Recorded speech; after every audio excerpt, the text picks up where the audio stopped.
நல்ல எண்ணங்களுடன் பயணிக்கும் எல்லோருக்கும் இனிய வணக்கங்கள். நான் ஷாபிமான் ஜமால் முகமது.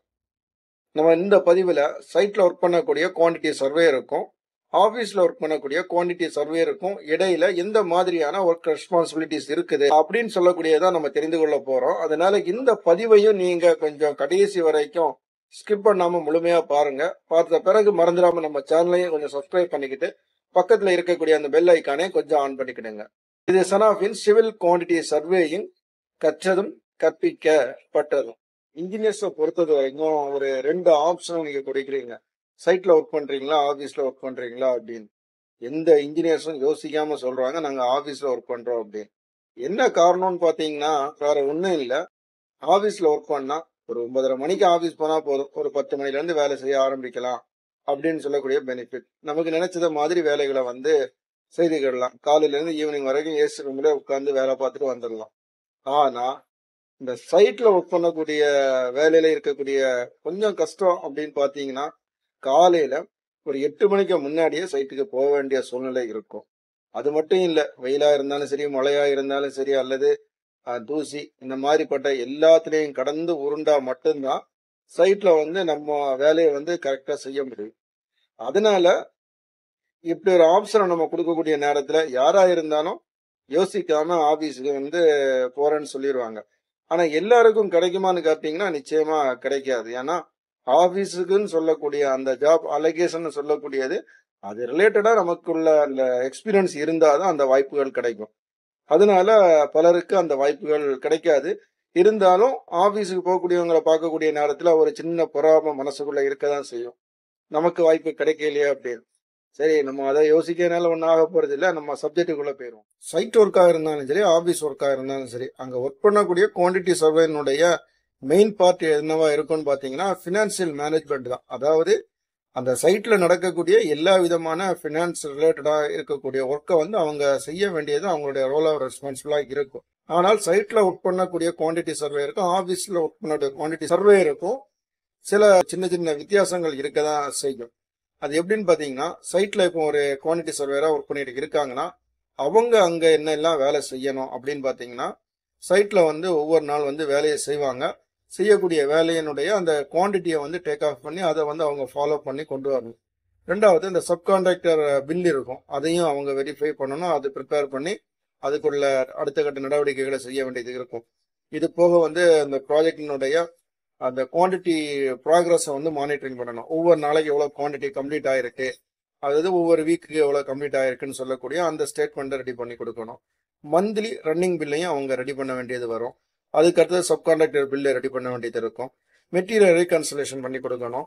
மெட்டீரியலுடைய கன்சப்ஷனை பார்க்கணும். அதே மாதிரி எவ்வளவு மெட்டீரியல் இன்னைக்கு தேவைப்படும், எவ்வளவு மெட்டீரியல் வேஸ்டேஜ் ஆயிருக்குது அப்படின்னு சொல்லக்கூடிய இந்த மாதிரிப்பட்ட எல்லா விதமான தகவல்களையும் அவர் என்ன செய்யணும், சைட்ல இருந்து ஒர்க் பண்ணணும். அப்படி ஒர்க் பண்ணி அவங்க கம்ப்ளீட் பண்ணா மட்டும்தான் அந்த ப்ராஜெக்ட்னு சொல்லக்கூடியது சரியான முறையில் அடுத்தடுத்த கட்டங்களை நோக்கி நகர ஆரம்பிக்கும். குவான்டிட்டி சர்வேயர் ஏதாவது ஒரு இடத்துல டிலே பண்ணாங்கன்னா அந்த ப்ராக்ரஸும் டிலே ஆக ஆரம்பிச்சிடும். என்ன காரணம்னு பார்த்தீங்கன்னா, இவங்க ரன்னிங் பில்ல ஒவ்வொரு ஐட்டமா அவங்க சேர்த்து சேர்த்து கொண்டு வந்துட்டே இருக்கணும். ஒவ்வொரு மாசத்துக்கு இவ்வளவு ப்ராக்ரஸ் கம்ப்ளீட் ஆகிருக்குது அப்படின்னு சொல்லக்கூடியத இவங்க நோட் பண்ணி பில்லு சப்மிட் ஆனாதான் அந்த பேமெண்ட் கம்பெனிக்கு வரும். கம்பெனிக்கு பேமெண்ட் வந்தால் மட்டும்தான் அடுத்த வேலையை செய்யறதுக்கு எல்லாம் கரெக்டா நடக்கும். அதனால குவான்டிட்டி சர்வேயர்னு சொல்லக்கூடியவங்க அவங்களுடைய ரெகுலர் ஆக்டிவிட்டிஸ் சொல்லக்கூடியது கொஞ்சம் கடினமா இருக்கும்.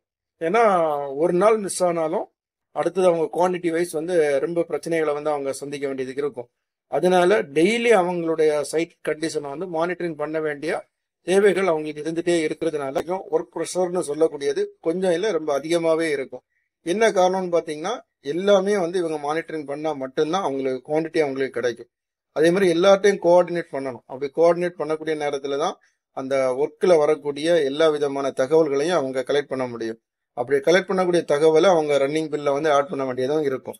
அதனால அவங்க என்ன பண்ணணும்னா கொஞ்சம் கவனமாட்டு இந்த வேலையை செய்ய வேண்டியது இருக்கும். இது சைட்ல இருக்கக்கூடிய மேஜர் ரெஸ்பான்சிபிளா தொடர்ந்து இருந்துட்டு இருக்குது. அதே நேரத்துல இந்த ஆபீஸ்ல ஒர்க் பண்ணக்கூடிய அந்த குவான்டிட்டி சர்வேயருக்கு இந்த அளவுக்கு ப்ரெஷர் இருக்குமான்னு கேட்டா இந்த அளவுக்கு இல்லாம இருந்தாலும் வேற வழியில அவங்களுக்கு ப்ரெஷர் இருக்கதான் செய்யும். அவங்க கிட்ட என்ன மாதிரி ப்ரெஷர் இருக்கும் அப்படின்னு பாத்தீங்கன்னா, அவர்களுடைய ரோல் ஆஃப் ரெஸ்பான்சிபிள் மேஜரா எப்படி இருக்கும் அப்படின்னு பார்த்தோம்னா, ரேட் அனாலிசிஸ் பண்ணணும், பில் ஆஃப் குவான்டிட்டிஸை வந்து ப்ரிப்பேர் பண்ணி கொடுக்க வேண்டியது இருக்கும். அப்புறமா டெண்டர் டாக்குமெண்டேஷன் ஒர்க் பண்ண வேண்டியது வரும். அப்புறமா பார்த்தீங்கன்னா காஸ்ட் எஸ்டிமேஷன் செய்து கொடுக்கணும், கான்ட்ராக்ட் அட்மினிஸ்ட்ரேஷன் பண்ண வேண்டியது இருக்கும், ஃபைனல் பில் வெரிஃபிகேஷன் பண்ண வேண்டியது இருக்கும். எல்லாரும் கூட அவரும் கோஆர்டினேஷன் பண்ண வேண்டியது இருக்கும். இப்படிப்பட்ட சில சிக்கலான வேலைகள் வந்து அவங்க செய்ய வேண்டியது இருக்கிறதுனால அவங்களும் கவனமா தான் செய்யணும். அப்போ ரெண்டு பக்கமும் ஒர்க் வைஸ் பார்க்கக்கூடிய நேரத்துல பார்க்கறதுக்கு கொஞ்சம் கொஞ்சம் முரண்பாடு இருந்தாலும் ஒர்க் வைஸ் ரெண்டு பேருக்கும் ரொம்ப கொஞ்சம் ரிஸ்கான ஜாப் தான். ஏன்னா இவர் பில் ஆஃப் குவான்டிட்டிஸை ப்ரிப்பேர் பண்ணக்கூடிய நேரத்தில் ஏதாவது மிஸ்டேக் ஆயிடுச்சுன்னா அது ப்ராஜெக்டினுடைய ப்ராஃபிட்டை வந்து பெரிய அளவில் அடிக்க ஆரம்பிக்கும். அதனால அதுலயும் அவர் கண்ணும் கருத்துமா இருக்கணும். காலையில 10 மணிக்கு ஆஃபீஸ் போனாலும் சரி, பல நேரங்கள்ல நைட்டு 12 மணி வரைக்கும் இருந்து வேலை பார்க்க வேண்டியதும் ஆஃபீஸ்ல ஒர்க் பண்ணக்கூடியவங்களுக்கு இருக்கும். ஒரு டெண்டர் ஒர்க்ல இருக்கக்கூடிய நேரத்தில் டைம் பார்க்காமலே அங்கே வேலை செய்ய வேண்டியது இருக்கும். வெளியே இருந்து பார்க்கக்கூடிய நேரத்தில் காலையில 9 மணிக்கு 9:30 மணிக்கு போனா போதும் அப்படின்னு தோணும். ஆனா உள்ள போகக்கூடிய நேரத்துல மென்டல் ப்ரெஷர்னு சொல்லக்கூடியது சைட்ல ஒர்க் பண்ணக்கூடியவங்களை விட இவங்களுக்கு அதிகமா இருக்கும். ஏன்னா டைமிங்ல வந்து அந்த ப்ராஜெக்ட் வந்து அவங்க கம்ப்ளீட் பண்ண வேண்டியது இருக்கும். டெண்டர் ஒர்க்குன்னு சொல்லக்கூடிய நேரத்துல அதுக்கு வந்து டைம் பீரியட் ரொம்ப கம்மியா இருக்கும். ஆனா ஒர்க் லோடுன்னு சொல்லக்கூடியது ரொம்ப ஹெவியா இருக்கும். அதை அவர்கள் மேனேஜ் பண்ணக்கூடிய அளவுக்கு அவங்க தயார் நிலையில இருக்கணும். அப்போ அவங்களுடைய மென்டல் எபிலிட்டின்னு சொல்லக்கூடியது பெரிய அளவுல பிரச்சனைகள் வந்து தொடர்ந்து வந்துட்டு தான் இருக்கும். அதையெல்லாம் அவங்க மேனேஜ் பண்ணி தான் அவங்களுடைய ஒர்க்குன்னு சொல்லக்கூடியது அவங்க செய்ய வேண்டியது இருக்கும். ஒர்க் வைஸ் பார்க்கக்கூடிய நேரத்தில் ரெண்டு பேருக்கும் ஓரளவுக்கு கடினமாக தான் இருக்கும். தொடர்ந்து நம்ம செய்ய தான் அந்த எக்ஸ்பீரியன்ஸ் கிடைக்கக்கூடிய நேரத்தில் அதுல இருந்து அவங்க ஈஸியா ஹேண்டில் பண்ண கத்துக்குவாங்க. ஆபீஸ்ல ஒர்க் பண்ணணும் என்ன உள்ளவங்க இந்த கேட்டகரியில வந்து நீங்க எக்ஸ்பீரியன்ஸை கேதர் பண்ணிக்கணும். சைட்டு போதும்னு சொல்லக்கூடியவங்க இந்த மாதிரிப்பட்ட ஒர்க்கு செய்யணும். நம்மளுடைய செல்ஃப் இன்ட்ரெஸ்ட்டை பொறுத்து தான் நம்ம எங்க ஒர்க் பண்ணணும் சொல்லக்கூடிய முடிவை எடுக்கணும். ஏதோ ஜாப் கிடைக்குதுன்னு சொல்லிட்டு போய் ஜாயின் பண்ணிடக்கூடாது. ஏன்னா கண்ட்ரிபியூட் பண்ண முடியாது.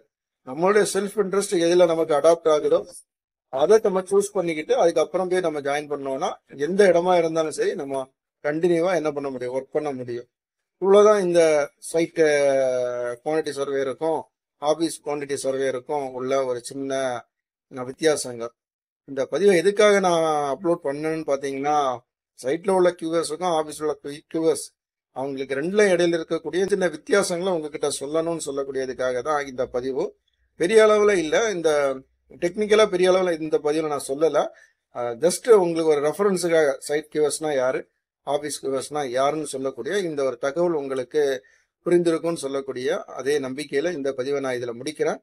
மீண்டும் அடுத்த ஒரு நல்ல பதிவில் சந்திக்கலாம். நன்றி, வணக்கம்.